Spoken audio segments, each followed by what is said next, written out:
لله رب العالمين والصلاة والسلام على سيد المرسلين أما بعد أعوذ بالله من الشيطان الرجيم بسم الله الرحمن الرحيم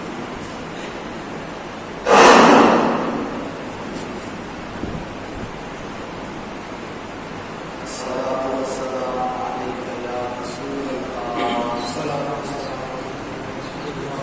وعلى آلك وأصحابك يا حبيب الله الصلاة والسلام عليك يا نبي الله وعلى آلك وأصحابك يا نور الله نبيت سنة غيرك فاروق اعظم رضی اللہ تعالیٰ عنہ فرماتے ہیں ان الدعاء موقوف بین السماء والارض، تمہاری دعائیں زمین اور آسمان کے درمیان معلق یعنی لٹکی رہتی ہیں، اس دعا میں سے کچھ بھی آسمان کی جانب پرواز نہیں کرتا حتی تصلی علی نبی، یہاں تک کہ تو اپنے نبی پر درود بھیجے۔ ایک مرتبہ سن کر مجھے پاک بولے صلی اللہ علیہ وسلم۔ پیارا محترم اسلام بھائیو، ایک بار پھر ہمیں اسلامی سال کا پہلا مہینہ اللہ تعالیٰ نے عطا فرما دیا۔ اس مہینے کا انتظار عاشقان حسین کو پورا سال ہوتا ہے، اور دل میں یہ امنگیں، یہ خواہشیں اور یہ آرزوئیں ہمرائی دیتی رہتی ہیں کہ کب محرم الحرام آئے اور ہم امام حسین کی عشق کی داستان ختم کریں۔ عاشقان حسین، عاشقان اہل بیت و صحابہ ہر سال ماہ محرم میں امام حسین رضی اللہ تعالیٰ عنہ کی یاد مناتے ہیں، لیکن یاد منانے کا انداز کچھ جدا ہے۔ آج کے اس بیان میں پیارا اور محترم اسلام بھائیو، ہم تو سارا واقعہ نہیں سنیں گے، کیونکہ امام حسین رضی اللہ تعالیٰ عنہ کا واقعہ کربلا کئی مرتبہ سنا اور سنتے رہیں گے جب تک زندگی میں انشاءاللہ واقعہ کربلا سے اپنے دل کو جگمگاتے رہیں گے۔ آج کا جو ہمارا بیان ہے وہ فکری بیان ہے، تھوڑا سوچنے والا بیان ہے، تاریخ کے پردے میں جا کر جھانک کر دیکھنے والا بیان ہے، اور یہ معرکہ کربلا جس کو علامت صغریٰ بھی کہا جاتا ہے، یہ کیوں برپا ہوئی؟ امام حسین رضی اللہ تعالیٰ عنہ کربلا کی سرزمین میں کیسے پہنچے، کیوں پہنچے، کیا مقصد تھا، کیا حکمتیں تھیں، کس وجہ سے امام حسین رضی اللہ تعالیٰ عنہ سمیت 72 ساتھیوں کو شہید کیا گیا، پھر آپ کے گھر والوں کو قیدی بنایا گیا، ان کے شام لے جایا گیا، کتنے ظلم و ستم کی آندیاں اور کتنی مصیبتوں کے پہاڑ توڑے گئے، یہ کس وجہ سے رونما ہوئے، اس پر آج انشاءاللہ ہم غور و فکر کرنے کی کوشش کریں گے۔ پیارا اور محترم اسلام، امام حسین رضی اللہ تعالیٰ عنہ کا مقام بہت ہی بلند والا ہے۔ آپ اللہ کے پیارے نبی، آخری نبی صلی اللہ علیہ وسلم کے جدید نوازے، نبی علیہ السلام کے دل کے تارے اور جنت کے پھول ہیں۔ آپ کی فضیلت میں یہاں تک بھی آیا کہ آپ جنت میں جوانوں کے سردار ہوں گے، اور نبی علیہ السلام اپنے ظاہری مفاد میں کبھی حسنین کریمین کو چنتے ہیں، کبھی آپ کے سر کو سنتے ہیں، اور کوئی پوچھتا کہ یہ کیا فرما رہے ہیں تو فرماتے کہ میں جنت کے پھولوں کو سن رہا ہوں۔ جبریل امین جن کی لیے جوڑے دانے صحابہ کرام جن سے پیار پیار کرتے ہیں، محبت کرتے ہیں۔ فاروق اعظم رضی اللہ تعالیٰ عنہ کے بارے میں آتا ہے کہ ایک مرتبہ نبی علیہ الصلوۃ والسلام کو ملاحظہ فرمایا کہ امام حسنین کریمین کو سرکار علیہ الصلوۃ والسلام اپنے کندھوں پر بٹھائے ہوئے ہیں۔ تو فاروق اعظم رضی اللہ تعالیٰ عنہ نے عرض کیا، یا رسول اللہ، سواری کتنی اچھی ہے۔ نبی علیہ الصلوۃ والسلام نے فرمایا، سواری کو تو دیکھتے ہو، سوار کو نہیں دیکھتے کہ سوار کتنے اچھے ہیں۔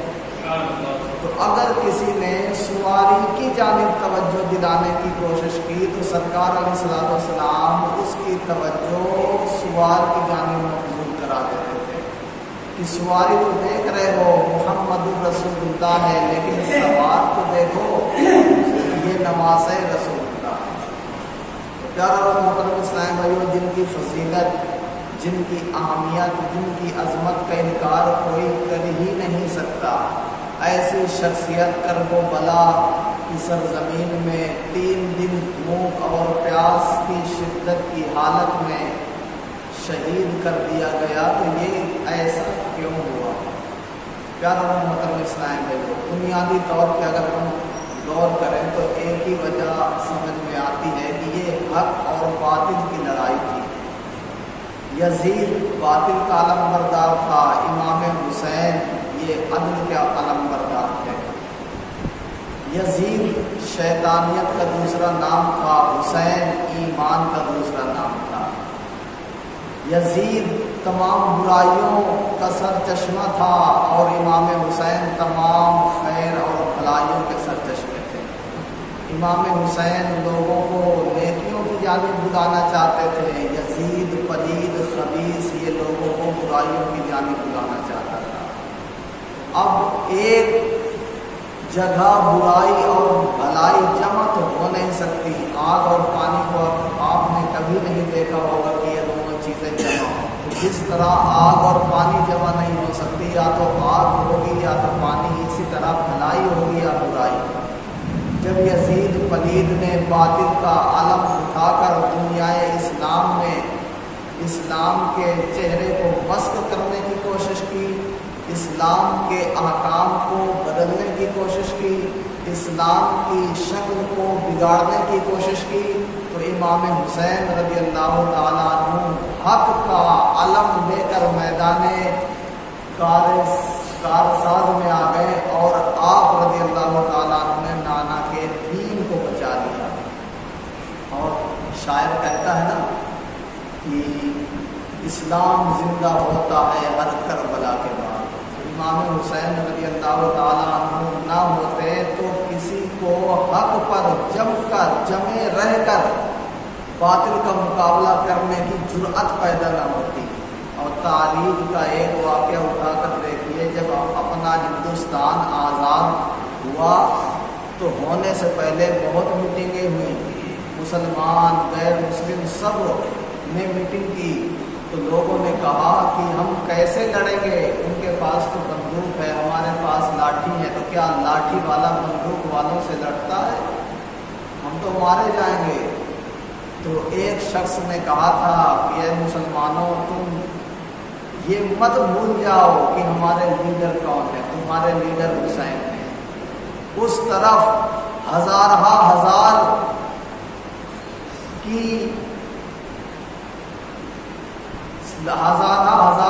کا لشکر تھا اور امام حسین رضی اللہ تعالیٰ عنہ کی جانب دیکھیے تو 72 نفوس قدسیت ہیں۔ لیکن کیا آپ نے دیکھا نہیں کہ کربلا میں امام حسین شہید تو ہو گئے، لیکن جیت کس کی ہوئی؟ یزید کی نہیں ہوئی، امام حسین کی ہوئی ہے۔ تو مسلمانوں، تمہارے پاس کردار حسین ہے، تمہارے پاس نصاب حسین ہے، تمہارے پاس حیات حسین ہے، تمہارے پاس عمل حسین ہے۔ ان تمام باتوں کو سامنے رکھو اور نکلو گھر سے اور ہندوستان کو آزاد کرو۔ اور مسلمانوں میں پھر ایسا جذبہ، ایسا جوش پیدا ہوا کہ تاریخ نے دیکھا کہ ہندوستان کچھ ہی دنوں میں آزاد ہو گیا۔ 15 اگست بھی آ رہی ہے، آج 13 تاریخ ہے۔ تو پیارا اور محترم اسلام بھائیو، کہنے کا مقصد یہ ہے کہ جب باطل نے سر اٹھایا ہے امام حسین کے واقعے کو سامنے رکھ کر حق کے پرستاروں نے باطل کا مقابلہ کیا ہے، اور جب جب اس طرح کا معاملہ ہوا ہے تو جیت حق ہی کی ہوئی ہے۔ اور کیوں نہ ہو کہ جس کے سالار اور جس کے امیر امام حسین ہیں، قیامت تک جتنی بھی جنگیں حق اور باطل کے درمیان لڑی جائے گی، شیطانیت اور ایمانیت کے درمیان لڑی جائے گی، ان تمام جنگوں کے سپہ سالار امام حسین ہیں۔ اچھا، پھر دوسری بات یہ ہے کہ ہم ہر سال امام حسین کا تذکرہ خیر کرتے ہیں، آپ کی شہادت مناتے ہیں، حالانکہ باپ افضل ہوتا ہے یا بیٹا افضل ہوتا ہے؟ یقیناً آپ کہیں گے باپ افضل ہوتا ہے۔ تو کسی مسلمان سے پوچھ لیجیے امام حسین کب شہید ہوئے تھے، بچہ بتا دے گا کہ 10 محرم الحرام کو شہید ہوئے تھے۔ لیکن ان کے والد حضرت امیر المؤمنین حضرت علی بن ابی طالب کے بارے میں کسی مسلمان سے پوچھے کہ امام حسین جن کے چشم و چراغ ہیں، جن کی وجہ سے وجود میں آئے ہیں، کیا حضرت علی کی شہادت کا وقت اور تاریخ کیا ہے؟ تو کوئی نہیں بتا پائے گا۔ حضرت علی باپ ہیں، امام حسین بیٹے ہیں، بیٹے کا تذکرہ، بیٹے کی یاد، بیٹے کی شہادت تو ہر سال مسلمان مناتے ہیں، ان کے والد کی شہادت کیوں نہیں مناتے ہیں؟ ان کی والد کی بھی شہادت منانا چاہیے نا، یا ان کی والدہ کی بھی، ان کے والدہ کا بھی عرس منانا چاہیے نا، لیکن ہم نہیں مناتے۔ امام حسین کی شہادت ہی ہر سال اور اچھے انداز میں مناتے ہیں، تو اس میں کیا حکمت ہے؟ علماء نے کہا کہ جتنی بھی اسلام میں جنگیں ہوئی ہیں، ان میں سے کسی جنگ میں شہید ہونے والے صحابی، شہید ہونے والے تابعی، شہید ہونے والے عام مؤمنین و مسلمین کی یاد اتنی مسلمان نہیں مناتے جتنی یاد امام حسین کی مناتے ہیں۔ الغرض حضرت علی کی بھی نہیں مناتے، لیکن امام حسین کی یاد مناتے ہیں۔ اس میں راز یہ ہے کہ امام حسین کی شہادت اپنی شہادت نہیں ہے، امام حسین کا شہید ہونا یہ اپنا شہید ہونا نہیں ہے۔ اسلام میں جتنی بھی جنگیں ہوئیں اس میں شہید ہونے والا مسلمان وہ اپنی شہادت سے شہید ہوا، لیکن امام حسین کی شہادت در اصل نبی کی سیرت کا ایک باب ہے۔ جس طرح نبی کی سیرت قیامت تک زندہ رہے گی، جب نبی کی سیرت قیامت تک زندہ رہے گی اور نبی کی سیرت کا ایک باب شہادت امام حسین ہے، تو یہ کیسے ممکن ہے کہ مسلمان شہادت امام حسین کو بھلا بیٹھے؟ جس طرح نبی کی ایک سنت قیامت تک زندہ ہے، اسی طرح امام حسین کی شہادت بھی زندہ قیامت تک رہے گی۔ لیکن کسی شہید کی شہادت نبی علیہ الصلوۃ والسلام کی سیرت کا باب نہیں ہے۔ اور بعض لوگوں نے تو یوں کہا کہ حسین کی شہادت در اصل نبی کی شہادت ہے۔ جس طرح نبی کا ہر عمل، نبی کا ہر قول، نبی کا ہر فعل قیامت تک زندہ ہے، اسی طرح امام حسین کی شہادت بھی زندہ ہے۔ تو یہاں پر ایک اعتراض ہوتا ہے کہ نبی کیسے شہید ہوں گے؟ حالانکہ قرآن پاک میں اللہ تعالیٰ فرماتا ہے وَاللَّهُ يَعْصِمُكَ مِنَ النَّاسِ، کہ اے محبوب اللہ آپ کا ہے جو لوگوں سے آپ کی حفاظت فرمائے گا۔ اگر نبی شہید کر دیے جاتے تو اللہ کا یہ فرمان جھوٹا ہو جاتا کہ اللہ حفاظت کر رہا ہے اور نبی شہید ہو گئے، تو لہٰذا کوئی انسان نبی کو شہید کرنے سے رہا۔ اب نبی کو شہادت دینی بھی ضروری تھی، اس لیے کہ شہادت یہ ایک نعمت ہے اور تمام نعمتیں نبی کے در سے خیرات ملتی ہے اور بڑھتی ہے۔ تو یہ کیسے ہو کہ نبی تو وہ نعمت سب کو بانٹے اور نبی کے اندر ہی نہ ہو؟ نبی کے اندر ہی نہ ہو۔ آپ 100 روپیہ 200 روپے کے نوٹ بانٹ رہے ہیں اور 1000 نوٹ بانٹ رہے ہیں اور آپ ہی کے پاس نہ ہو۔ جب آپ ہی کے پاس نہ ہو تو آپ بانٹیں گے کیا؟ تو بانٹنے کے لیے پہلے ہونا ضروری ہے۔ تو اگر نبی شہادت کی نعمت تقسیم کرتے ہیں، انا قاسم، سرکار نے فرمایا میں تقسیم کرنے والا ہوں، تو نبی کی ذات میں بھی تو شہادت ہونی چاہیے۔ اور شہادت ہو نہیں سکتی، کیونکہ رب نے فرمایا واللہ یعصمک من الناس۔ تو اب بات کیسے بنے؟ تو بات اس طرح بنی کہ نبی کی شہادت امام حسن امام حسین کے ذریعے پوری کر دی گئی، اور سرکار کی سیرت کا مطالعہ کیجئے، تاریخ کا مطالعہ کیجئے، آپ کو یہ بات ہر جگہ ملے گی۔ نبی علیہ السلام نے اپنے ان دونوں نواسوں کو کبھی زندگی میں نواسا نہیں کہا، بلکہ یہ کہا یہ میرے بیٹے ہیں، یہ میرے بیٹے ہیں، یہ میرے بیٹے ہیں۔ حالانکہ یہ بیٹے نہیں ہیں سرکار کے، نواسے ہیں، بیٹی کے بیٹے ہیں، لیکن سرکار فرماتے رہے یہ میرے بیٹے ہیں، یہ میرے بیٹے ہیں۔ تو یہ ارشاد بھی اشارہ کر رہا ہے کہ جب بیٹے کو تکلیف پہنچتی ہے تو باپ کو بھی تکلیف پہنچتی ہے۔ تو جب امام حسن امام حسین سرکار کے لخت جگر ہوئے تو ان کی شہادت در اصل محمد عربی صلی اللہ تعالی علیہ وسلم کی شہادت ہے۔ اور پیارا محترم اسلام بھی واقعہ کربلا جو ہوا یہ اتنا غم میں ڈوبا ہوا واقعہ ہے کہ اگر ایمان رکھنے والا، امام حسین سے محبت رکھنے والا ان واقعات کو اب بھی پڑھتا ہے تو اس کی آنکھیں نم ہو جاتی ہیں۔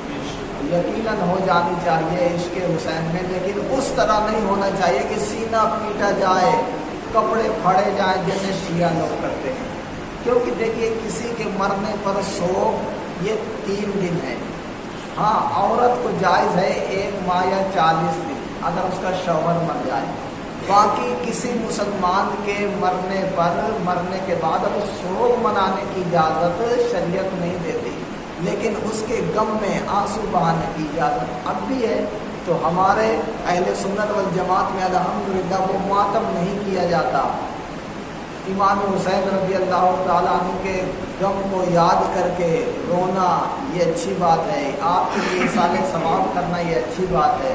مگر پیارا محترم صاحب ایک بات میں آپ سے عرض کرنا چاہوں گا، کیونکہ ہمارے معاشرے میں بہت یہ معاملات پائے جاتے ہیں، اگر اس کی روک تھام ہم نے ابھی نہ کی تو آگے چل کے نہ جانی یہ کتنا بڑا بن جائے گا۔ کیونکہ جس دہانے کا منہ ابھی آپ بند کر سکتے ہیں لیکن نہ بند کر پائیں تو پھر وہ آگے چل کر آپ بند نہیں کر سکتے، وہ بہت بڑا ہو جائے گا۔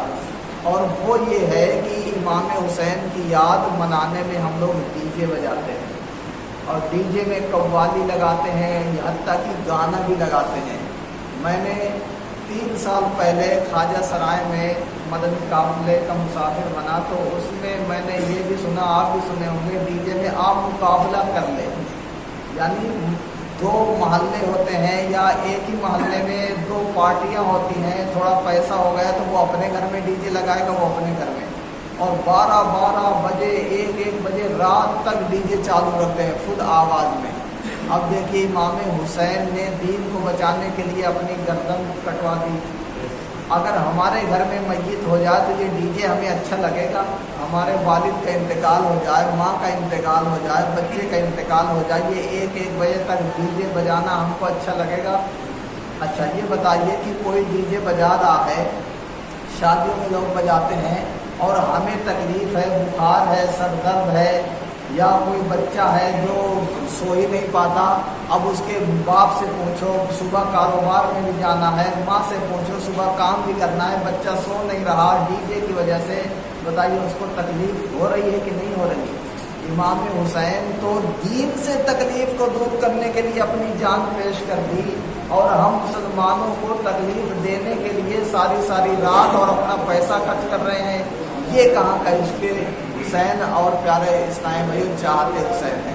ہاں آپ اصال ثواب کیجئے، اصال ثواب کیجئے، قرآن پاک پڑھیے۔ قرآن پاک کتنا پڑھا اگر پوچھا جائے تو ایک بھی قرآن پاک پڑھ کے اصال نہیں کرتے، اور ہم کہتے ہیں امام حسین کے ہم بڑے عاشق ہیں۔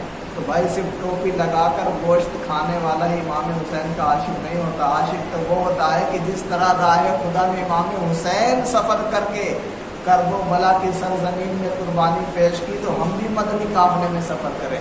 الحمدللہ جمعرات کے دن 3 دن کا مدنی قافلہ روانہ ہو رہا ہے، تو آپ میں سے جن سے ہو سکے، جن کے لیے فرصت ہو، امام حسین کے لیے اصال ثواب کی نیت سے ایک مرتبہ تو مدنی قافلے میں سفر کیجیے، پھر آپ کو پتہ چلے گا کہ امام حسین کی یاد کیسے منائی جاتی ہے۔ روزہ رکھ کے منائیے، اپنے گھر میں فاتحہ دلا کر منائیے، امام حسین کے واقعات پڑھیے۔ امام حسین کے واقعات اگر آپ نہیں پڑھ سکتے تو محافل کا انعقاد کیجیے، محافل میں وہ واقعات بیان کیے جائیں گے، وہ واقعات سنیے۔ امام حسین کے اس واقعے سے کیا ملتا ہے؟ ہر واقعے سے کچھ نہ کچھ درس ملتا ہے نا، اس واقعے سے کیا درس ملتا ہے؟ یہ واقعہ ہوا کیوں، کس وجہ سے ہوا؟ اچھے خاصے امام حسین مدینہ منورہ کی فضاؤں میں تھے، وہاں سے یزید پلید نے آپ کو نکال کر مکہ مکرمہ پہنچا دیا، پھر مکہ مکرمہ میں بھی نہیں رہنے دیا، کرب و بلا کی سرزمین میں آپ پہنچ گئے اور وہاں جا کر آپ کو شہید کیا گیا۔ تو اتنے سفر میں یہ کیا راز پوشیدہ ہے؟ اتنا لمبا اتنا دراز سفر کرنے کے بعد قربانی دی۔ قربانی دیتے تو مدینے میں دے دیتے، قربانی دینا تھا تو مکے میں دے دیتے، کرب و بلا کی سرزمین میں کیسے دی؟ اور ایسی قربانی دی۔ پیارا اور محترم صاحب، شاعر لکھتا ہے کہ عشق میں کیا لٹائیے اور عشق میں کیا بچائیے، عشق میں کیا لٹائیے عشق میں کیا بچائیے، آل نبی نے لکھ دیا سارا نصاب ریت پر۔ ہم کہتے ہیں نہیں عشق رسول میں کیا بچائیں، عشق رسول میں کیا خرچ کریں، امام حسین نے سارا نصاب ریت پر لکھ دیا کہ جان کی بھی باری آئے عشق رسول میں دے دینا، اولاد کی بھی قربانی دینی پڑے دے دینا، وقت کی دے دینا، مال کی دے دینا، کسی بھی طرح کی قربانی دینے میں پیچھے مت رہنا۔ اور آگے فرماتے ہیں شاعر کہ آیا نہ ہوگا اس طرح رنگ و شباب ریت پر، گلشن فاطمہ کے تھے سارے گلاب ریت پر، جانے بطول کے سوا کوئی نہیں کھلا سکا، قطرے آب کے بغیر اتنے گلاب ریت پر، بغیر پانی کے ریت میں گلاب کون کھلا سکتا ہے؟ لیکن امام حسین ہے کہ جو 72 گلاب کھلا کے چلے گئے۔ اچھا شاعر اور کہتا ہے ترس حسین آب کو میں جو کہوں تو بے ادب، اگر میں یہ کہوں کہ امام حسین پانی کو ترس گئے معاذ اللہ تو میں بے ادب ہوں، یہ بے ادبی ہے کہنا۔ کیوں؟ قطرے ترس حسین آب کو میں جو کہوں تو بے ادب، لم سے لبے حسین کو ترسا ہے آب ریت پر، میرے امام حسین کے ہونٹ سے لگنے کے لیے دریائے فرات کا پانی خود ترس رہا تھا۔ اگر امام حسین اشارہ کرتے تو یہ پانی کے آب کوثر کا پانی ہے، آب کوثر آ جاتا۔ اور آگے کہتے ہیں جتنے سوال عشق نے آل رسول سے کیے، ایک سے بڑھ کر ایک دیا سب نے جواب ریت پر۔ اور مقطع میں شاعر کہتا ہے آل نبی کا کام تھا، آل نبی ہی کر گئے، ہم کیا کریں گے؟ بس اب تو یاد ہی مناتے ہیں، آل نبی کا کام تھا، آل نبی ہی کر گئے، کوئی نہ لکھ سکا ادیب ایسی کتاب ریت پر۔ ریت پر کوئی کتاب لکھتا ہے ترنت مٹ جاتی ہے، لیکن امام حسین نے ایسی کتاب لکھی قیامت تک نہیں مٹے گی، اور یہ کتاب قیامت تک پڑھی جاتی رہے گی۔ اللہ تعالیٰ کی